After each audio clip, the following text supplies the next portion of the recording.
Okie dokie. So before we get started, we put on our website and on our consultation form, but we start recording training sessions, Zoom sessions, and consultations. Yep. Okay. So I was reading on the way here. So you have some leash reactivity, or she was friendly, and then as she's gotten older, you've noticed some like changes, selective with the dogs that she likes. Yep. You had an encounter where she did bite a dog. Yep. And then since then you've avoided dogs on leash. She's got a few close friends. Yep. And then we have someone having a baby. Is that correct? Yep. All right, so go ahead and fill me in. So yeah, I mean, I got her when she was 8 weeks old. She went to daycare when I used to go to work. Okay. Loved it, had no issues there, and then one day she came home and had like a little mark on her nose. Sure. And ever since that, like, things have been downhill. Like, okay.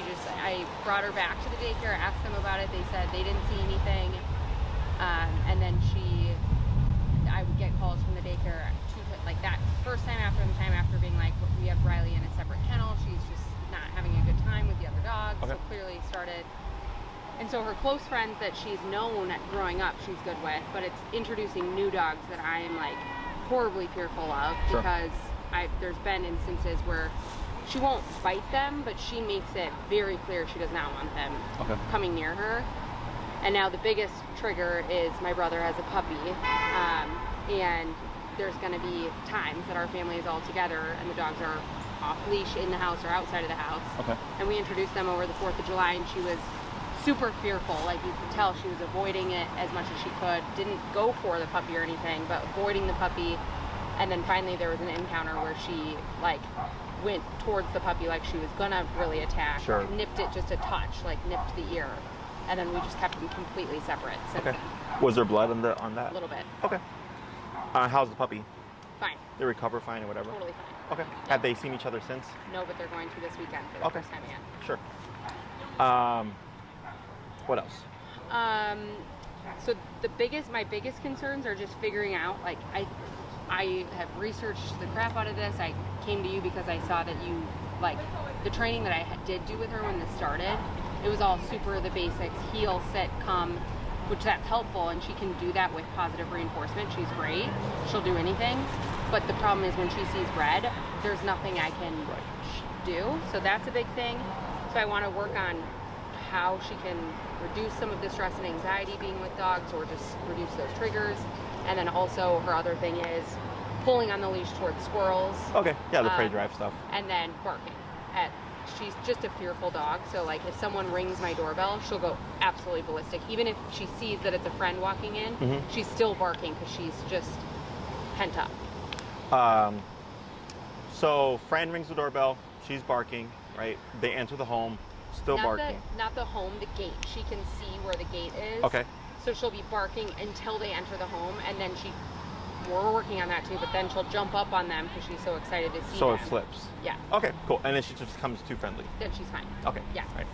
And then last thing I'd say, no issues with people. She's never had an issue, but she is, again, with the fearfulness. If someone she doesn't know, specifically a man who's like wearing a hat or something weird, approaches her weirdly, then she'll like growl and go back like she's scared, but she won't bite.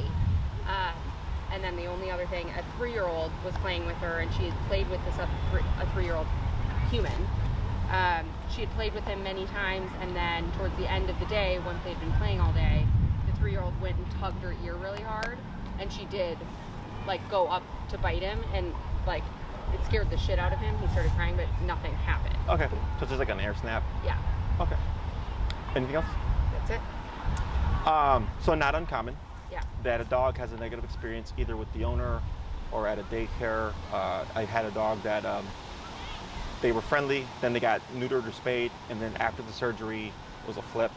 You know, it is what it is. So don't beat yourself up for that. Unfortunately, they don't, like you said they didn't know what happened, right? But what can happen is, most likely, obviously, there was a scuffle of some sort, right? Is it creates distrust. And if it was mishandled correctly or not handled in the sense that, like, let's say they got there and the dogs had already kind of resolved it, right? And no humans really intervene, then the dog's like, well, I can't trust the humans to take care of things, right? And then, you know, I had this fight with this dog, so it creates this trust where she's just like, well, then it's just me for myself, Yeah. Does that make sense? That's kind of her personality. Sure. So, so everything that followed suit, you know, where you're like, oh, after that incident, all of a sudden it became like a snowball, where it's now I'm getting calls. Now she's not as social. Now it's like a regular issue. It's all because of that. Yeah. Okay. It's pretty common. I had a client's dog who was like 5 years old. It was like a golden doodle. Was completely friendly. And then one day when she was walking her dog, an off-leash dog attacked her dog. And since that day, 180. Yeah. The next day, the dog was leash reactive. No dogs should come near it. Blah blah blah. And this was a dog that would play with everybody. Yeah. Okay. So, yeah, it's not uncommon. Okay. When it comes to the correction to the puppy, right? So it sounds like her limitations were met, and she was doing a good job about being avoidant. And because it's a puppy and they don't really have boundaries, so to speak, right? It kept pushing. And then finally, kind of the same thing where it's like, well, if nobody's going to do anything, I'm going to do it myself, Yeah. right? Now, her snapping at the puppy, I don't dub it as aggression. Okay, that's a correction. Yeah. So the way we would correct the child is like, hey, no, that's like, get over here, or like we would use words to convey to them, like, leave that person alone, right? And if not, we could go and just like pick up the child and say sorry and then like move away and stuff. Dogs don't really have that, right? So if she was using avoidance quite a bit, and then finally she's like, well, avoidance isn't working anymore, because we have 4 responses to stressors. We have fight, flight, avoidance, submission. Okay. Fight or flight are the 2 big ones that people tend to think about, right? Go defend myself or run away, right? So if she's inside the home or in an area where she can't run away, so that's no longer an option, right? I'm surprised she actually didn't go to fight response sooner. So since she's going to avoidance, and then the last 2 things are submission and or fight response. And if she's like, well, I'm not going to just allow you to like annoy me. Yeah. You're a puppy. I'm an adult dog. I need to set the tone. Now I'm going to use fight response, which is the correction. Okay. So even though she caught the puppy's ear and there's a little bit of blood, I don't dub it aggression, because there was a reason why it happened. Yeah. Does that make sense? Yes, it does. So, and then the same thing with the child as well. They were playing with each other all day, and she probably got worn out. And then finally the child, either because she was worn out and or the child just for the first time pushed the boundary, which was tug on the ear. Yeah. Right? So when we see a dog interacting with a child or another dog and everything is going great, right? Especially when it's like better than what it normally is, we're kind of like, okay, we're over that hump.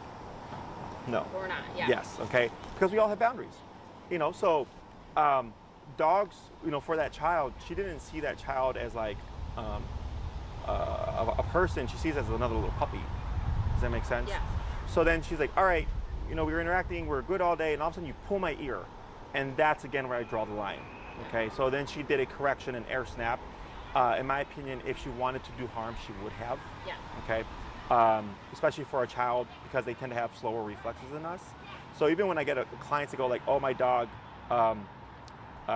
tried to bite me, but I was too fast, and I go, no. I was like, that was a calculated bite.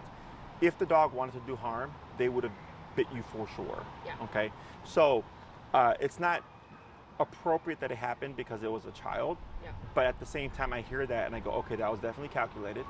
Yeah. There was no intent to do harm, right? But there was intent to teach a lesson.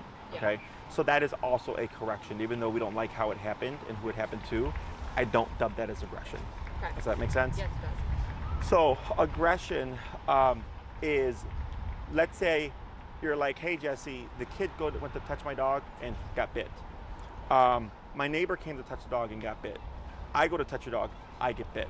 Yeah. Right? It's a guarantee. If I make contact with your dog, or anybody makes contact with your dog outside of a circle of people, Yeah. you're gonna get bit. Yeah. That's what I would dub aggression. Now there's still something behind it. Mm-hmm. Right? It can be fear aggression, nervous aggression, anxious aggression, maternal aggression, territorial aggression. Like it's the source and then aggression, because it's coming from somewhere. Does Yep. that make sense? Yes. Very, very rare that a dog is aggressive for the sake of being aggressive. Those Yeah. are super rare dogs. Okay, so she is using aggression as a response, but I'm not so much dubbing this like an aggressive dog. Yeah. Is that making sense? Yeah, it makes perfect sense. And I agree with everything you're saying. Okay. It's fear and territorial. Sure. Yeah. So those things lead to bigger problems. Okay. So those are like the root causes, so to speak, and then we have our symptoms. Okay. So that's always important to know, because I do get people that it's funny because I get it with puppies, and I'll get someone emailing me like, hey, you know, my 3-month-old puppy is aggressive. You know, we need one of your professionals out here as soon as possible, right? And they're like, well, what's your puppy doing? They're like, oh, they're biting on my clothes. I'm like, well, that's what puppies do. But they literally understand it as aggression, you know? And it's like, no, I'm like, that's literally just how puppies play, and your puppy's just tugging on your pants because it's a puppy, and that's how they use nipping and biting to play with each other and all that stuff, right? So there's people that just don't understand that, and they see that, oh, you put your teeth on me, you're aggressive. And I'm like, that's not really how that works, okay? So, so the daycare stuff makes sense to me. The people approaching her and stuff, I think of it more as a nervous response than fear. Yeah. Because fear tends to want to book it, right? So if someone's coming to touch her and she's kind of going like this, you know, that's more of a nervous response. Fear would right away just like backpedal and all of a sudden start going like, hey, back away, you know? Yeah. She's not, and think of these things like anxiety, nervous, fear, aggression as stress responses as well, right? Because there's fight, flight, avoidance, submission. But then there's also fear, nervousness, anxiety, aggression. It's like a scale. So I could have a dog that's low fear, high anxiety, low anxiety, high fear, and vice versa with all those things. Because nervous dogs, like right here, she's completely fine with me. Yeah. But when I get really nervous dogs, if I move too quickly, if I make too much of a big motion, they'll trigger, Yeah. right? Her attention is on the environment. She's not caring about me. She's got her back to me. She's in a passive state. Her ears are back. She's just observing the environment, right? A little bit of prey drive for sure. Yeah. So I think it's once someone hits this proximity, that's when the nervousness kicks in, Yep. because she doesn't really have an out. Yeah. Because this is when she's on leash. Is that correct? Yes. Yeah. So when the dog is on leash, most of the time they jump the fight response because you've removed flight response. They're tethered to you, they can't go anywhere. So when I get dogs that are off leash social, but on leash reactive, because it confuses people, they're like, Yeah. why does this happen when the dog is friendly off leash? I go, because on the leash, they cannot run away. Okay, so when they go under stress, they're going to jump the fight response instead, but when they're off the leash, they're capable of being social because they know if something happened, they can just book it. Yep. So, pretty standard stuff I see on a regular basis. Yeah. In my opinion, something can be done. Now, we don't necessarily fix dogs, okay? Like, it's not like a car, right? Where it's like, oh, you need a new muffler, and you're like, okay, cool. You take it to the shop, get a new muffler, and you're good to go. Obviously, it's a lot more in depth. We can definitely curb the reactivity, the barking in the house, not a problem. You know, if she's overexcited when people come over, not a problem. We can get her to, I can show you how to correctly introduce her to the dogs. Yeah. So that you're not like, oh my God. And how to correctly correct her when she behaves a certain way, because I think that's also, I don't exactly know what to do, and maybe I haven't done it correctly in the past, and that's also Correct. Yeah. Yes. And because everybody's interpretation of what a correction is different. Yeah. Right? And that's why there's different schools of thought. And I use, so in training, like there's the 4 quadrants, positive reinforcement being the most popular one, right? But there's 4 altogether, and we use all 4 of those, okay? Because if you just focus on one, you're missing 3 quadrants of information, Yep. okay? And that's just getting fancy. It's a lot simpler than that. So any questions so far? No, the only other thing I wanted to mention is that this is another weird quirk of hers. Like, the friends she does have Yep. are super submissive. Like, she humps them regularly. Sure. Like, even if I correct her to have her stop, like, Correct. she'll hump them. And so that's also part of it. Like, any dog, like my brother's other dog, who she's known forever, they get along and they can coexist, but like, she's super dominant too. So like, I can't have Bones in the house with that dog. Is that resource guarding? It's resource guarding, and it's just like I Okay. know that you're not submissive. You're not gonna let me own you. So like, I don't like to. I'm nervous around you. Like, I'll be watching you. I don't want you coming near my sticks. Sure. I don't want to go near yours. Like, so that's another quirk. And I don't know if this matters, but like, suddenly through all of this, now she pees with her leg up like a boy. That's, Just whatever. Yeah. But it's just the dominance thing that's like she's also just incredibly dominant. yeah. So you have a bully, Yeah. is what that is. I do. Yeah. Dominant dogs are a bit different because they're confident that they don't care. Yeah. And then, so we have dominant and domineering in my theory. And domineering is they get away with something and it worked, and their ego grows, so they create this false confidence, which creates the bully. So if we look at bullies in the human world, right, they target those that are weaker than them. Yeah. Does that make sense? Yeah. Whereas a confident dog does not care, but the moment you cross the line with them, they're stepping in. Yeah. Like that, so that's the difference between the natural dominant dog versus domineering. Okay. And that's just my opinion in theory. But yes, definitely that would be a bully type behavior, and that's something that we can also address. Okay. Okay. Cool. So you said you did a lot of research. I'm assuming you understand how we train. We use the e-collar and prong collar. Okay. Yep. Are you familiar with what the technology of an e-collar is? I mean, not where I could like repeat it back to you perfectly, Sure. but like it's shock waves more than it is like an actual, like it's waves of electricity rather than like I'm actually like putting a zap. Sure. So, and I'm not a scientist or whatever, right? Yeah. But the way that I describe it is it's electric, but not electricity. So it's not a current running through the body. It's centralized to a singular spot where the two prongs are making contact. So it's a muscle stimulator. So have you ever been to a chiropractor or physical therapist? Yep. Have you ever had stim therapy? Yes. That's the same technology. Okay. Okay. So the human version, however, is a bit different because there is risk of electrocution. There is risk of electrical burn. And they also cannot use it, like if you had a pacemaker, you can't use it because there would be like interference and stuff like that, okay? We don't get that with an e-collar because it's centralized, okay? So for the e-collar, and there's no risk of electrocution with the e-collar, it's fully waterproof, both the transmitter and the receiver. So you're not shocking your dog, which the term shock collar kind of insinuates, right? And you hear people use that term, you hear it a lot in the dog training world. It comes from two friends. One, when the e-collars first came out, they only had like 3 to 5 settings, whereas now we have 127, okay? So 5 and 127 are the same, but I have 122 more divisions. So that makes 131 more divisions. Does that make sense? Yeah. 22, sorry, getting my math wrong. 127 minus 5, 122. So it's much more fine-tuned, because before, if you were at 3 and your dog didn't listen, and at 4 your dog was yelping, you're stuck, right? So it's like if I'm at 3, they're not gonna listen, and if they're at 4, they're gonna yelp all the time, right? So for us, if I'm at 40 and it's too low, and I go up to 50 and it's too high, I got 45, 44, 46, I have a lot of nuance to get the number that I need for the dog to be compliant. Exactly. Okay. So when we think about the e-collar as a shock collar, people typically think of it as a punisher, right? They're like, oh, this is this bad thing, and you're gonna just come in and you're gonna punish my dog for being bad and blah, blah, blah, blah, right? That's not really how it works. So the first thing that we do with our cases is the dog has to know what the e-collar is and how it operates, okay? How it turns on and how it turns off. The first thing that we always cover is the heeling exercise, which is leash walking, okay? Our style of heel is very strict. If I take 1 step, the dog takes 1 step. If I take 3 steps, the dog takes 3 steps. If I take 5, they take 5, and they stop right at my side with a completely slack leash, okay? And I don't care what the environment is. So I train out of Oz Park, and as you can see, Oz Park is fairly busy, okay? So we're not in a closed off room with the food doing stuff like that. We're actually in a realistic environment, and the owner is training their dog here and still getting that level of attention with the tools and methodology that we're using, okay? So the reason why the heel is so important is because it allows us to apply the e-collar without confrontation, because you're just walking your dog, okay? So, and most people walk their dogs in the city of Chicago 3 times a day, you know, because most of us don't have yards, right? So that's 3 times a day, 7 days a week, you get to practice the heeling exercise. So you get your daily practice of how the e-collar works, your dog gets daily exposure to the e-collar to learn how it works, right? So that it's not this thing that just happens when they're really bad. It is a regular form of communication, okay? Most people only use it when they think their dog deserves it, okay? So like, oh, you're being super bad, now I'm gonna remote you, right?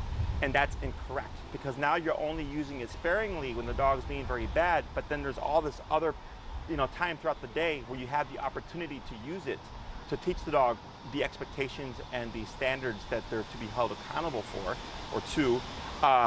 So then it just becomes a feedback loop where one day, you know, they're being bad, and then you correct them, and then they're okay for a day, then the next day they're being bad, and you correct them. There has to be regular structure in their life in order for them to understand what the expectations are, okay? So as humans, we have rules, we have laws, we have prisons, we have judges, we have jails, we have cops, we have traffic lights, right? That's a structure. And if we deviate from that structure, there are consequences.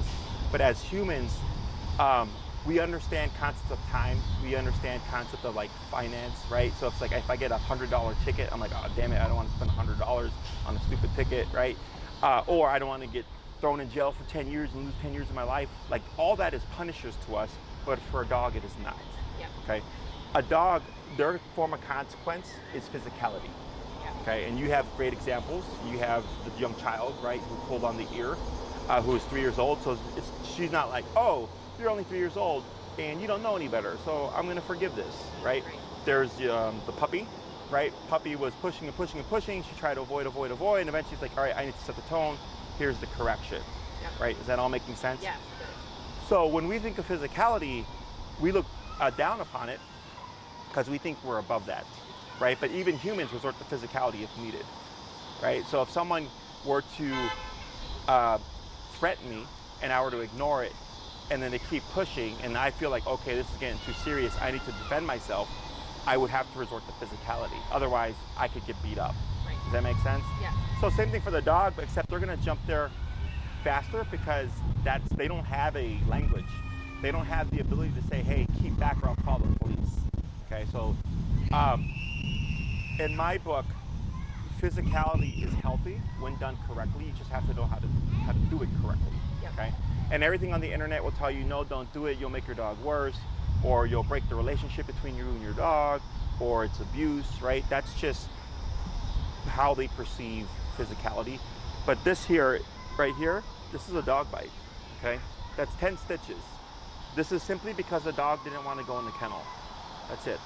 Okay, this is a Great Dane, by the way, which always surprises people because people are like, but Great Danes are not aggressive. And I go, any dog with a mouth and teeth can become aggressive if you put them in a situation that they feel they need to. Yeah. Okay, this dog still comes to my daycare. He still comes to board. He was just there like a week ago. He's a complete goofball. What happened was when I went to train, when he came to my facility to train him, he's about 1.5 years old, unneutered, no training, destroyed his owner's house, chewed up everything, right? And never been in the kennel. And that's all I was doing, is I was trying to see, will you fit in this kennel? Because I hadn't had a dog that big yet. Ironically, he wasn't gonna fit in the kennel. But then anyways, I got bit because he goes, hey, I don't know what that thing is. I don't want to go in there and I'm scared, right? So he looked up, bit my hand. He is not aggressive. So when I called the owners, kind of going back to earlier, they were like, oh my God, is our dog aggressive? I said, no. I said, your dog was just under stress. And then the first thing I said was, has your dog ever been in the kennel? And they said no. I'm like, that's why all of this stuff happened. So it's not your dog's fault. It's not your fault. Shit happens. Take your dog back. Let me heal up and then I'll train him later. But that dog resorted to physicality in the moment where they felt like, you know what? I don't know what's going on here. So I'm just going to do this. Yep. Does that make sense? Yep. So the e-collar, I like to think of it as a bite on a button. Allows us to communicate with our dogs in a way that they understand when layered correctly. And it allows us to match them as well and override when needed, okay? So when I'm dealing with my really reactive cases, reactivity can come from stress. And the dog could be bluffing like, hey, stay away from me, like I'm dangerous or whatever. Or the dog could have actual intent to do harm. Is we have to be able to override all that stuff. So earlier you mentioned something about her, like she sees red, right? And you kind of feel like, I can't get my dog back. When we have the appropriate powered collar, it allows us to cut through all that, to tell the dog, stop being reactive, that's not acceptable. And then ideally for them to take that consequence, and then the next time they think about doing it, they go, it's not worth the consequence, so I'm not gonna do it. Yep. Does that make sense? Yes. So just like with humans, like I was raised old school, I was spanked.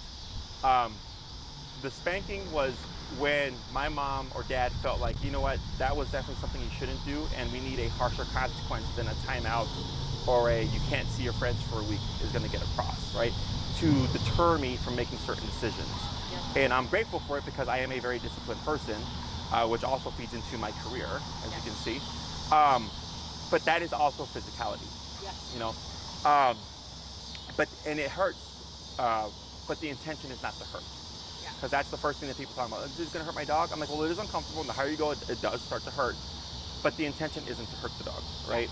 And I get clients who've had other trainers that have told them, like, you know what, like, just manage your life around your dog, or like, just take your dog out when no one's around, or when guests come over, just lock your dog in the kennel in your room, and just let them just bark it out, right?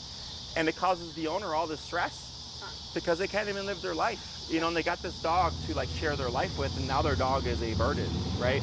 And I got clients that have anxiety, I have clients that have gotten trauma because like their dog, I had a lady turn a corner and their dog bit someone, you know, like it's like all these things. So in my book, I'm like, well, now we get this feedback loop, right? Where the owner's unhappy, the dog's unhappy, they think they can't do anything because they think everything that we do is wrong. And I go, no. I was like, my intention is not to make your dog worse. My intention is to make your life better and your dog better. Yeah. And then people end up doing more with their dogs because they actually have the ability to do stuff and their dogs make progress, which ultimately creates a different feedback loop. Yep. So when our dogs are antisocial, we tend to withdraw, right? Because you want to avoid liability and all that stuff, right? Or you don't want to deal with the stress of what if my dog does something. Yeah. But once you start to get control and you see the successes and you're like, well, I actually have the ability to stop my dog, regain control, and or I see my dog making progress and being able to make more friends, all of a sudden you're doing more. Yeah. So now your dog's no longer being withdrawn. Yeah. So it's all... I do have a question just with the e-collar. So she has a little experience with it. I did it when she was a puppy at my parents' lake house because they opened. Sure. So she would wear it then, and it would be to keep her in boundary. And she did really well with it, so that's why I totally do believe in it. But do you ever see though the side effects of like it making them maybe a little more reactive? Like, is that pretty uncommon? That's a yes or no question. Yeah. Okay? So e-collar is also a stressor, right? Because it's a negative thing happening, right? Yeah. And I always tell people things will get worse before they get better because you're confronting a problem. Yep. Okay, so I had a case, last time I saw them was probably a month ago. They were having a really hard time stopping their reactivity, okay? Because they felt uncomfortable going higher on the collar. And I kept telling them, but that's why you're stuck, because you're not willing to go to the number needed. So you're annoying your dog and you're creating more reactivity and keeping the dog on edge because it's not enough to tell the dog, hey, cut it out. It's just enough that they feel it and it's uncomfortable, but not enough where they're like, you know what, I'm gonna give up this thing that I wanna do. Yep. Does that make sense? Yes, it does. So yes, it created more reactivity, but because they weren't going where they needed to. In every class I kept telling them, go higher, right? Go to 80. And they're like, we were at 60, right? So not until like, I think like the 8th or 9th class that it finally sink in and they went up higher and all of a sudden reactivity started to dip. Okay. So it's really the human and the guilt or feeling bad or feeling like they're hurting their dog that prolongs the process because they're not doing what they need to get done. Yeah. Right? It's like ripping off a Band-Aid. Helpful. Yeah. And that's not every case. Most cases are pretty straightforward. Yeah. Okay. So the reason why we also teach to heal first is because heal addresses 70 to 80% of problems, including reactivity. Okay. So I get some cases. I had it was a doodle, an Aussie doodle. We did one class on heal, and she had like 3 trainers. She did food, she did prong collar stuff. We did one class on heal. No reactivity came up once in her entire 9-week program after the first class. Okay, and she said, I just tapped the button at 24, Jesse, and the dog stopped like that. I go, great. Okay, so for some clients, it's night and day. I get other clients where by the 2nd class, they're like, hey, like the dog's much better. We have a little bit to deal with. And I go, not a problem. We're gonna do some more training. We're gonna tweak some things, and then you'll come back and let me know. And it's more like every week they're making a little bit more progress, but there's substantial progress, you know? Yep. And every now and then I get a case where it's like no change. And it's because it's a very extreme case, and we end up having to do kind of like last resort methods to curb the behavior. Almost always it's a pit bull. Okay, and I hate to say it, I love pitties, I have a pitty, but because they're bred for fighting and they have a strong resiliency towards discomfort because they are bred for fighting and taking that discomfort, I get a few, like I get like 1 to 2 a year where it's like you have to be max power in order for them to stop the behavior. Exactly. Okay? But most dogs fall within a reasonable range or whatever. And So, sorry, I had another question. So I noticed online that the course is usually 12 weeks. Is it always the case, or how? you're thinking about a behavior program. Okay. Like the $4,000 one? Yeah. Okay. I wouldn't put you in that range. Okay. So that program, and if you want it, you can. I'll take $4,000. Hell, I'm not saying no. I mean, my It's a lifelong program. That's why it's so expensive. Okay. People usually miss that part. They see $4,000, right? That's what I saw. Yes, that is a lifelong program. Okay. That is a program for dogs that are substantially aggressive. So I have a lot of risk to myself or my staff that are going to be going. Got it. So it's 12 to 16 because we address the behavior and we fully train the dog obedience-wise to give the owner lots of options. Got it. But then 2 years later, after the training, should something happen, they would call us, hey guys, this occurred, our dog regressed, couldn't you come back? And we come back, we'll assess, I'll say, you know what, 4 classes, I'll get this fixed. We do the 4 classes, but they don't pay any money because it's a lifelong program. Got it. Does that make sense? Yes, it does. I would put you in my regular standard, like 6, 9, or 12 class program. This dog, for whatever reason, she was this way when I was on this side of me. It's So like, what you're gonna do is go ahead and pull her in towards you. Yep, pull. come. Good, and then stop right there. And you're gonna pull up on your leash and then press down, and there you go, now relax. Now stand immediately next to her, and then just shorten your leash. Good, just like that, and just keep relaxed. Okay, that's fine like that. Okay, you're just gonna keep like this. Yep. If you see her move or like pivot, you're gonna anchor yourself, you're not gonna move. You're just gonna reposition her, and you'll pull up and press down in the hindquarters, but you will not give any obedience commands. Okay? So here, pull up, up, and then relax, just like that. Okay? So, I would put you at a 6, 9, or 12 class program. Okay. Because this is not what I would dub a serious behavior. Okay. Okay? If you did like a 6 class program, it's bare bones. I tackle the stuff that I know you absolutely want and like what I know you absolutely need. Okay, and I don't really teach stuff if I don't feel it's gonna have value to, if you're not gonna use it. Okay, so if we did a 6 class program, it would be 2 classes on heel. We see what does that fix. Okay, let's say we're still having some reactivity issues. The 3rd class would be resolving the residual reactivity. Okay, up on your leash. And then relax, very good. The 4th class could be working on those nerves with people coming into the personal space, okay? Now, in my opinion, I don't think it's important to you because I'm not one of those people that's like, anyone and everyone should be able to touch my dog. I agree, yes. Okay? Yeah, I agree with that. Now, if it comes down to children in the home, family, friends, right? That, yes, we would need her to open up and trust those people. So that exercise would benefit those people. Yeah. But when it comes to someone outside, I would advocate for my dog and say, you can't touch my dog. Exactly. Okay? Yeah. So that would be class number 4. Class number 5 could be stationary control. Like go to this object and don't move. So place command, if you're familiar. Yep. So like, let's say, because we cannot make her like all kids. We cannot make her like all friends and family, right? But you would still have the ability to have her within a social setting. But it's just like, all right, I know she's there. She's not going to bother anybody, but also just leave my dog alone. Yep. Right? So then the kids know, okay, well, we keep an 8-foot boundary around Riley or whatever. We have to ignore her. But this way, it's not kids and the dog free roaming. Yeah. It's just the kids free roaming and the dog is under control. Yep. Exactly. Yep. Okay. The 6th class would be like a variable. If you wanted to review something, if you want to work on socializing it with another dog, right? Forgot that was another thing, right?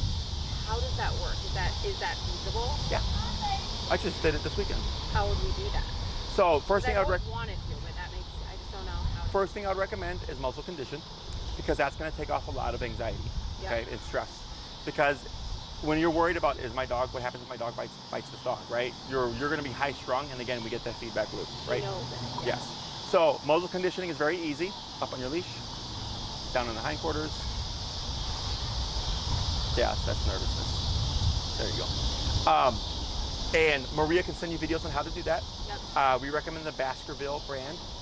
It's a basket style muzzle. They run around $15 to $25-ish on Amazon. Okay. It's a hard rubber type muzzle up on your leash. Good. It allows her to open her mouth, pant, drink water, take food. Okay, which is important because, like, let's say we want to socialize her with children, but you don't want to worry about her with children. Yep. We'd have that muzzle on, but we could still give positive to her because I do use positive. Yeah.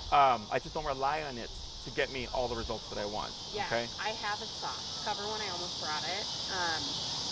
Like a mesh. It's like it's hard to explain. It's soft.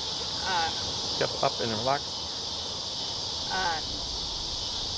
I guess maybe kind of mesh-like, but it's harder. I mean, it's a little bit harder. If you send the picture to Maria, yeah, I can look at it and tell you yes or no. Because I started it with, like, I tried it because I figured I could try that with the puppy, and it didn't.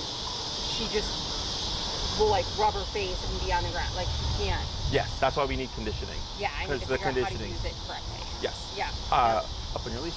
So, muzzle conditioning can take anywhere from a couple of days to a couple of weeks to a couple of months. So I would start that process immediately. Okay. Even if you don't have the correct muzzle, I would condition with the muzzle that you have and then order the correct muzzle.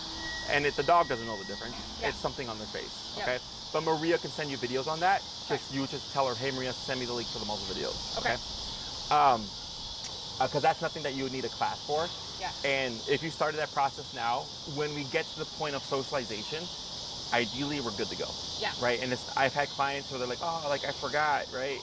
Or like, I didn't really like it, but now I see that I need it. And it's like, well, now you got to take months off of training because you didn't condition your dog in the time that we had from now to the actual training to the class that you actually needed. So my only fear, and I just want to throw this out there, I wanted to do the muzzle thing with her with the puppy, but I also worry then with her, is that going to put that fear and anxiety in her? Like, why now do I have to wear this thing when I'm around this other dog? Now I'm even more tense. You're correct to a degree, is that the muzzle takes away her primary form of defense, right, which is her mouth. So if it's like, here's this thing on your mouth and here's a puppy, now she's going to be under a lot of stress, right? Because she's worried about this and then she's worried about the puppy. Yeah. But that's, again, the conditioning. Yeah. So by the time we get to apply it, ideally the muzzle is just a thing like she doesn't care about. Yeah. It's just like another thing that she wears, just like her harness or her So collar. that's why I need to be doing it with her alone in the apartment. Correct. We're not, getting used to it. and then like, once you get to a certain point, I start having clients walk their dog with it on. They'll have the dog wear it around the house, like when nothing is going on, right? Because clients, like especially like the ones with like the veterinarian issues, it's always muzzle veterinarian, muzzle veterinarian, muzzle veterinarian. Okay. And then the dog learns that sequence. Yeah. So I tell them, no, you can't do that because now your dog knows when I see that thing, we're going to the place I don't like. Right. So then I'll tell them, walk your dog with the muzzle on, Yep. you know, use food and all this other stuff. If your dog loves to run around at Lincoln Park off leash, do that with the muzzle on, right? Yep. So if the dog's like, I wear this every now and then, no big deal. Yep, that's the other thing. At the vet, she loses her freaking mind. She has to be on like gabapentin Drugs, and be muzzled because she's freaked out. Correct. And we can help to a degree with that as well. Okay. Okay. But yes, the muzzle, good job, is like your best friend. Okay. Because it just takes off all that stress and anxiety and allows us to operate without the worry of like harm, you know? So, so if you did 6 week, like we're really kind of just crushing it, right? Which is getting as much as possible. I know it does, it's just like really just a class. A lot of it is just common sense. Yeah. And also when you have the e-collar, that since the communication is so clear, because remember, you're nipping and biting your dog just like she would nip and bite another dog, right? Yep. Is the communication is clearer. We use words, but I'm not having a conversation with the dog because she has no idea what these words mean. Like I could have a conversation with you, right? Conversation is through physicality. So once you understand that concept, if you know, and your dog, that's her language, she's gonna get that concept too. You see much faster progress. But then also you're like, oh yeah, this exercise of socializing with another dog is actually a lot easier than I thought it was. Yeah. Okay. So in my book, there's no real need to go above maybe 2 classes on introducing to another dog because it's literally the same thing. Yeah. The only thing that changes is the energy of the other dog. Is it a calm dog? Is it an old dog? Is it a puppy type energy? Is it a big, loud, obnoxious, jumpy type energy, right? Those are the variables. So usually we'll do like 1 calm dog and then maybe 1 obnoxious dog. Yep. And then we can't guarantee that, you know, she would like an obnoxious dog, but at least the owner would understand how to introduce her correctly. Okay. Okay? So that's the 6 classes, right? Just real bare bones, just like all the real important stuff. The 9-week program, we would, again, those 6 things or 6 classes. So we have 2 on heel, 1 on place command, 1 on kid socialization, 1 on dog to dog socialization, stationary control, right? Pending all that's going really well, we can go into recall training, right? We could have another class on socialization, either with a child or a person or another dog, right? Or we can continue with advancing the obedience, okay? If you did 12 classes, that gives us the biggest window of being able to do stuff. Typically, with the 12 classes, we can get most people to have a dog that's fairly off-leash trained, okay? Now, I can't guarantee we'll cover all 6 commands. Sit, stay, down, come, place, heel. Those 6 commands can all be built to an off-leash level, okay? But because we have the leash reactivity, we have the socialization, the dog-to-dog socialization, coexistence with the puppy type stuff, right? That's gonna eat up some of the classes, right? So obviously we're focusing on the behavior stuff while tackling the obedience stuff. But like, let's say you get to towards the end of the program and we got a solid heel, we got a solid recall, we have good stationary control. You don't need to have sit down and stay. Place, heel, and come when called allow people to do a ton of things with their dog, okay, up on your leash. because you have walk with me, don't pull, you have come when I call you, and go here and don't move. Yep. Those 3 things are like the trifecta of dog training, as I call them. Those are the ones I hear the most about. Okay. Yeah. So then, if towards the end of a 12-week program, I go, okay, we have a couple of classes left. We tackled all the behavior stuff. I don't see any point in doing sit or down. How about we just build what you know to a higher level? Yep. Does it make sense? Yeah. And it's fairly easy. And typically with a longer program like that, if everything behaviorally is going really well, we start to space out the last classes. Okay, so I had a client that I saw this Saturday. Yep, up on your leash, good job. Down in the hindquarters. I didn't see them for 2 months. So they had their 9th class 2 months ago. And then this past Saturday, they had their 10th class. Okay, so when I saw them on class 9, their dog kind of sucked. Okay. They were at an off-leash level. We're doing off-leash exercises. I'm like, okay, you guys got to do a lot of work here, right? Because they want an off-leash trained dog. Yep. So I go, take the time to practice, rinse and repeat, rehearse, and then book class number 10 when you think you're ready. So they booked class number 10, and I was blown away because they were like 90% of the way there. Okay, and I was like, great, those 2 months were definitely beneficial because your dog is so much better than when he was at class 9. Okay, so now on class 10 we covered some stuff, and I said, here's your homework. Come back when you're ready for class 11. Okay. Yep. So when we're trying to push the obedience stuff to a higher level, doing week by week isn't beneficial because you don't always have enough time to practice stuff. Okay, and it's all play it by ear. Some clients prefer to just knock out the program and get it done. Other clients, once they get to a certain point, they want to space things out. Plus for you behaviorally, right? If you took a 2-month break from like class 8 to 9, and you're like, hey Jesse, I socialized with 20 different dogs, introduced my dog to a bunch of new friends and family, but now you have a lot of stuff, and you're like, we had all these positive experiences, we did have this one hiccup. This is what we need to work on. Exactly. Yep. So then there's value there. Okay. Cool. If you do a 6-class program, it is just week by week because it's such a short program. We're trying to knock everything out. Okay.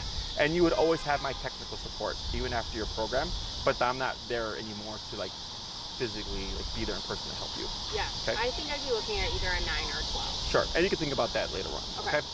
Questions on any of that stuff? No, that makes perfect sense. So for the e-collar, she is 50 pounds? She's 60 pounds. 60 pounds, okay. I would most likely put her on the Dr. Black edition, and Maria will send you this information. Okay. It's meant for a 70-pound dog and over. Okay. It's perfectly safe to use on your dog because we just get more from less. Okay, so I could put it on my 8-pound Chihuahua and he'd be perfectly fine. Yep. So on a lower powered collar, her number could be 60. On a higher powered collar, her number could be like 40. Okay. Okay, so it's just a stronger output, and it gives us more wiggle room because we want to account for, let's say things go south and she does kick into like an aggression mode. You want to make sure you have enough power, good job, to cut through all that aggression and shut it down. Yep. Okay, I have had dogs in the past that were so reactive or so aggressive, you could be maxed out on the collar and you could see that they felt it, they didn't care. Okay. They were so adrenalized, they were so stuck in a state of aggression, didn't care. Okay, so the high-powered collar kind of just takes away the variable of like, what if, right? Yep.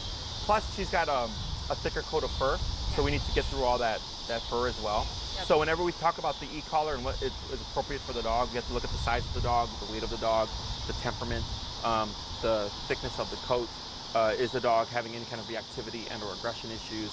So I think of all that stuff and I go, okay, this is the collar that we're gonna want. Okay. So it's the best collar there is. It's a 1-mile range, fully waterproof system. Okay. They last for years. The most common thing that happens is the battery may die because it's a rechargeable lithium battery like your cell phone. Yep. The batteries are replaceable. They're like 20, 25 bucks. Super easy to replace. Otherwise, you could bring it to us. We'll replace it for you. And then you're good to go again. Okay. One of the most common things that I get from people is like, hey, when does the e-collar go away? Okay. Do you drive? I do. You go on the expressway ever? Not really. Have you ever been in the past? Yeah. Do you go the speed limit? No. Why not? Because I can get away. Because you get away with it, okay? So you see a squad car, what happens? I slow down. When you pass it up, what happens? I'm nervous. Do you speed up? Yeah. Yeah, right. Same thing for your dog. Yeah. Think of the e-collar as a cop and a collar. Okay, when it's present, the dog's going to behave better. When it's absent, the dog's going to push boundaries. Okay, this is called opportunistic behavior. Obviously, humans do it. I do the same thing too. I speed on the expressway, and I see a squad car, I slow down. Okay, so opportunistic behavior. All animals do it. It's a part of survival instinct. So for example, if there's like a pond of water and like let's say there's an alligator in there and the animals know, they won't drink the water. But if they see the alligator leave, they come to drink the water. There's their opportunity because the threat of danger is gone, right? So same thing for the dog. The e-collar is like a cop, right? It's a threat of consequence. So when it's on, your dog's gonna like, okay, cool, like I can't be reactive because I know there's gonna be consequence, blah, blah, blah, blah, right? But it's not that you're always using it. It's just simply present. Yep. Okay. Now people ask like, well, if the training is so good, then why do I still need it? I was like, because your dog's a living, breathing creature, and much like humans, and we know better, we know the speed limits, we know what we're not supposed to do, and understand what we're not supposed to do. We still do it. Yep. So I go, I don't understand why people would expect their dog to be like, you know, regimented if humans aren't regimented, right? Yep. So it's nothing good or bad. It's just the way of the world. So like my dogs have been off leash trained for 10 years. If I know they're going to be off leash, they have their collars on, okay? Because I can't account for life either. My pit bull hates fireworks, and there's been times where I've been out with her and a random kid blows up a firework. So if she kicks into anxiety and wants to run, if I don't have my e-collar, I'm screwed, okay? Having it on allows me to cut through that anxiety and make sure she doesn't run away, okay? So what if you're walking your dog and an off-leash dog runs up to her, right? What do we do there? E-collar gives you the ability to have or regain control of a situation where you lost control. Yep. Okay? I had a client, she was at this park playing fetch with her dog. Kind of like, let's say everybody's over there, she's over here by herself, and some guy walks up with his dog off leash and lets his dog just jump into the play, right? His dog and her dog went after the ball at the same time, and right away, dog fight, okay? She maxed out her collar, 127 her dog ran straight back to her, and she felt really bad. She said, Jesse, my dog was yelping, but she ran straight back. Did I do the right thing? And I said, yes. I was like, because it was a dog fight. If you would have let it go on longer, who knows what would have happened? Yep. If you would have tried to stop it yourself, you could have gotten bit, Yep. right? I was like, sure, it sucked for that moment for your dog, but your dog stopped, ran out of the fight, and ran straight back to you, Yep. right? So I was like, it sucks because I was out of your hands. That person should have just let the dog run up to you, assuming, hey, my dog can play with your dog. But things like that do happen, okay? So in that situation, she was able to regain control again when she had lost control, essentially. Yep. So that's why it's like my go-to tool. So like, if you follow all the training and everything, it's not like you're always having to use it and like press the button all the time. If you are, it's because you didn't follow through the training correctly, okay? It's just simply present, and then your dog understands like, all right, these are my standards, these are my expectations, and I know if I break the rules, I will be given consequence, okay? Yep. Questions on any of that? No. So then I think of it as you need it type of thing. Okay. So if she's a great dog inside the house, we curb the barking and all that, you don't need it. And there's other ways to correct the dog, by the way, inside the home so that you're not fully dependent on the collar all the time. When you're going to socialize her with dogs, you would need it. If you're going to walk her, you'd need it. If she's going to be off leash, you'd need it. If you're going to go to a restaurant and bring your dog with you and have her lay down with you, you know, you'd need it. You know, there's going to be a lot of stimuli. If you're going to be around kids and stuff, or the puppy, you know, you'd need it. Otherwise, outside of that, you can just take it off. You don't need it. Okay? Yep. Questions on any of that stuff? Nope. Part of the reactivity stuff is your harness, by the way. Harnesses promote reactivity. Really? Yes, because it creates frustration.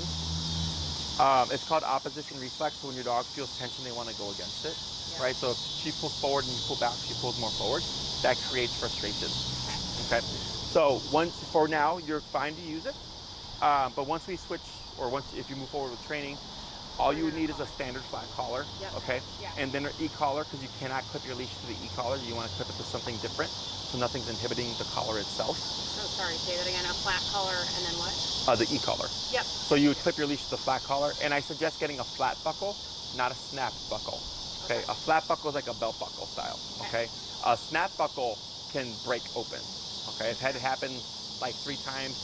I've seen it happen with clients and stuff if the dog puts too much tension. So a flat buckle is more secure, and then you would clip your leash to that, and then you would have your e-collar be separate and not clipped too. Okay. Other questions? Just before I leave today, if there's any advice you have since I'm going home for the puppy this weekend, specifically on if, like, I guess how to best make sure that I'm like not adding more stress on her. Should I just keep them separated until I feel like she's in a place where she can be with it? So I would I'd have her on a flat collar, And I would do what you're doing now. Yeah. Okay, now here we're being more strict. I'm making you keep her in a sitting position. Yeah. With the puppy, I wouldn't worry about it so much. Yeah. If she laid down and looked like she was relaxing, I would let it be, so you're not going to have her sit the entire time. It's going to become uncomfortable. The reason why I'm having you do it here is because there's a lot more stimuli going on. Right. Right? We have different dogs approaching and stuff. This is more, how would you say, a more stricter thing for her to focus on? Yeah. Whereas with the puppy, at some point, that gets boring. Yeah. Right? Because it's like, all right, you've been here for 30 minutes. Clearly, you're not going anywhere. Right? Is I would expect she would relax. I would also, if the puppy tries to go near and or approach her, you'd have to advocate for her in the meantime and shoo the puppy away. Okay? So you're saying have her on a flat collar, have her on a leash. Correct. And just keep her near me. Correct. If the puppy comes near, either me or someone else, shooing the puppy away, keeping it away from her. Correct. And if she does do her little like crazy noise, I'm sure you've Up heard on your it. leash, yeah. But even once I go up on the leash, like, do I give any kind of correction? I don't say anything. I don't, because that's my family's biggest thing. They're like, you don't punish her when she does this. And I'm like, I think that's going to make it worse. Because you don't have the correct tools yet. So that's why, like right now, what you're doing here is a Band-Aid. Yeah. Okay, it's just a Band-Aid so that, because earlier she was doing good for a bit, but then this started to happen, right? And then she shot over there because of that dog. Yeah. So then I go, all right, we're going to start being a bit more strict, and I had you shorten your leash, and ever since then you've been reinforcing this, right? And telling her your only option is just to sit right here next to me. Yeah. So it's not about the sit command, it's about just chill out and relax and just keep right here next to me, okay? But it's requiring a lot more work. You keep having to do this, right? Once you get like an e-collar or a tool that allows you to communicate clearly and easily and effectively, it's way easier. But with what you have right now, like I don't want to tell you like slap a prong collar on your dog if you don't know how to use the prong collar. Right. You know, if you already had a prong collar that you had been using, I would have been like, oh yeah, easy, because you have a tool that's really good at communication. You just need a little bit of instruction just to tide you over that weekend. Okay. So it's just best keep her on the leash, pull up on the leash. If any, keep the puppy away. If something happens, I'm just trying to do these kind of always straight up. Just always straight up. And then nothing. No sound. No stop it. No and yelling. Like in the event that something happened, so like when it happened that time, I immediately just isolated her. Is that the wrong thing to do? Technically speaking, yes. Yeah. Because she does this behavior, you remove her, which removes her from the puppy, which rewards what she's wanting. Yeah. Right? So that's why, so I'm not advising you for you to keep her away from the puppy, because even though you're being strict like this, she's like, okay, I'm in this room, I can't do anything, and the puppy is here, and everything is fine, and if the puppy gets too close, you guys do something, and the puppy goes away, so I'm assuming you're taking care of it. Does that make sense? Yeah. Even though the dog doesn't understand like these big words, they do see social like context and dynamic, in my opinion. Yeah. You know? So even though like, let's say your brother or somebody steps in and cuts the puppy off and the puppy runs away, she sees that. She's like, oh, like the puppy was coming over, you gave the puppy confrontation, and now the puppy's over there leaving me alone. Cool. Yeah. It takes the weight off the dog. Okay? So it's like with the child, you know, like if something bad is happening and I look worried, and the child looks up like this and goes like, you look worried, now who's gonna worry? Yeah. Does that make sense? Yeah, that's exactly what. Yes. So now if you feel like, you know what, I think this is a bit too much for me to handle, then yes, just separate your dog, but separate your dog before anything happens. Okay. Because that's the problem. I'm gonna do the leash thing outside, inside in close quarters. Maybe I just separate her, don't let her even see, like she'll just be in her own room doing her own. Yeah, you're just completely, because what you don't want is negative interaction, remove. Yeah. Okay? Because the other thing is, when you bring her back, the last thing she remembers is, I was lunging at you. Yeah. So like when I've had clients whose dogs have gotten into a fight within the home, they separate them because they don't know what to do. And then an hour later, they'll bring them back and they go right back to a fight. Yeah. The last thing they remember was, we were fighting. Yeah. So for us, if we at my facility, if we were to have to stop a dog fight, we stop the dogs, we correct them. They have to coexist for another 15 minutes, and then we remove them. Yep. So last thing they remember is we tried the fight, we got corrected, and we have to sit next to each other and deal with each other for 15 minutes, and then we left each other alone. Yep. Then we went to our own kennel. Okay. Most people don't do that though. They panic and just separate the dogs, and then it's this big ordeal. Yep. Okay. Which is why, like going back to that whole daycare thing, you know, that's what most likely something was handled incorrectly, yep. and that's why. Because if the humans come in and, you know, she was corrected for her behavior and the other dog was corrected for the behavior, again, remember, they see that stuff. Yep. And they go like, okay, this was not acceptable and we're back to coexisting again. So then we don't ideally see the distrust even happen. Yep. But obviously that wasn't the way it worked out.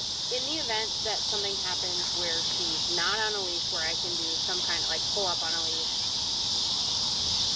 and something happens, right? Like obviously I'm going to avoid any type of situation where that happens, but there's things that have happened where like even, right, we'll be in the car and she'll like growl at a dog as we're going by, and a lot of times ignore I'll that. snap her nose. She'll ignore that for now. Don't do it. Yeah, she'll ignore it. Really? Yeah. It's not going to make any, you're not going to make any progress. And in the event that she growls at the puppy or does anything, Same thing, just pull up. So when you pull up on the flat collar, it creates that motion, right? Now you're not choking the dog, but it does create this discomfort. Yeah. Okay. The main thing is discomfort. There has to be some kind of aversive. Yep. So like, let's say she became reactive, like, right? And you pull up, right? That happens. And now the problem goes from the puppy to like, right? Yep. So that it shifts the mindset. So when we pull back or up and back, it creates more reactivity. When you pull straight up, it de-escalates reactivity. Okay. Straight up. Okay. And that's why with the flat collar, I would be choked up. Like I would be like right here, right? Yeah, and it'd be right against her neck. And, and then so you're up, and then so even if she tries to lunge right away, boom, this happens, and the dog has no power to go forward. Right. Okay. When you have the harness on the chest, you get this. Right, you get this kind of, they can dig their body into it, they can put their chest behind it, they have more leverage over you. Yep. So that's why we don't do harnesses. Okay. I understand if you want to avoid pressure in the trachea and stuff. So that's why I was like, for now, like you're fine to use it, but if you're trying to be in that situation, I would go to a flat collar. Yep. Because that's not going to help you. Yeah. But when it comes to walking and stuff, like you're fine to use it if she's a big puller, so she's not choking herself. Yep. You know. But that, again, this is just a Band-Aid. Yeah. If you're not sure if you can keep a close eye on her, put her away. Yeah. Okay. I wouldn't even question it. Like if you're like, I think I can keep an eye, just put her away. So I say that. My family's like, you're crazy. She's fine. Nothing's gonna happen. It's you that's anxious. And then in that situation, the first time it happened, then there was like a little bit of blood that happened. And I was like, see, this is why. And correct. that they did. And now they're like, well, the puppy's getting older. It'll be better now. And I'm like, I just think it's best to keep them separate until I have. I would just. Yeah, it's either, it's not so much that you're avoiding, because if you're still in the same room or in the yard, she's still with the puppy. She's just not free roaming. Yeah, and we can go on walks with the puppy and she'll walk next to it and it's fine. And that's great. Those are great things to do. Yeah. Okay. But I wouldn't worry about pressing things further until you actually start stuff. Because once those things happen, there's really no going back from it. Exactly. You know? Exactly how I felt. Okay. And that goes the same thing for the puppy. Like, even though nothing happened last time, because it was a correction, right? But like, let's say it's a good bite, and maybe that puppy becomes behavior. That stuff does happen. Yeah. So your best bet is avoidance until you get set up and everything. Yep. Anything else? No. Last thing would just be you can email Maria if you want to get the ball rolling. Think about what programs you want to do. Yep. You can always add classes later, but we don't prorate programs. Yep. Okay, so if you book 9 classes and you want 3 more, you pay the cost of a 3 class program because I'm booked in advance. Yep. Right, so then it's like you're back in their booking process again, and you may not have the same time. Okay. Yep. Plus, it's cheaper per class if you do a longer program. Yep. And all those rates are on my website. Please bear in mind that my rates are different from my other trainer, Enrique. Yep. And it says it on my website. It'll say like Enrique's rates, and then it'll have my rates. Maria can always clarify if you have any questions. Yep. And then she does go by our contract. So if it's like you want to get in as quickly as possible, once you submit that contract form, which please read, she knows you're serious. Yep. Okay. But people will ask questions and stuff. With questions, they're perfectly fine. But then they're like, okay, we're ready to book that Saturday, and so they're like, oh, well, Jesse's booked on Saturday now. They're like, but what happened? He had availability. They're like, well, during that time we were asking questions, he got booked out. Yep. Okay. So other than that, nothing out the ordinary. I've dealt with this stuff before. Did you watch any of our training videos on YouTube? Bit. So if you go to my website, canineperspective.com, and you can spell canine however you'd like, on the front page you should see a YouTube video with like a pit bull face on it. Yep. If you click on that video, it'll take you to a playlist, and you'll see a number of like videos where I'm talking it's like a green screen kind of effect, and I'm explaining cases. Lake is a really good case. She was a reactive, both human and reactive case and you see me break down the class and explain everything, there's another dog named Birdie, who's a really good video to watch. They came up from Austin. They had several trainers, no progress, and she's one of those cases where with one class she like made this huge turnaround, and you see me break down the case as well. Okay, so it kind of gives you an idea of how things play out. Okay, if you have any other questions, feel free to ask Maria, and otherwise we'll be in touch. Cool. Okay, Sounds thank you so good. much. Thank you so much. It was nice to meet you. Pleasure. There they go.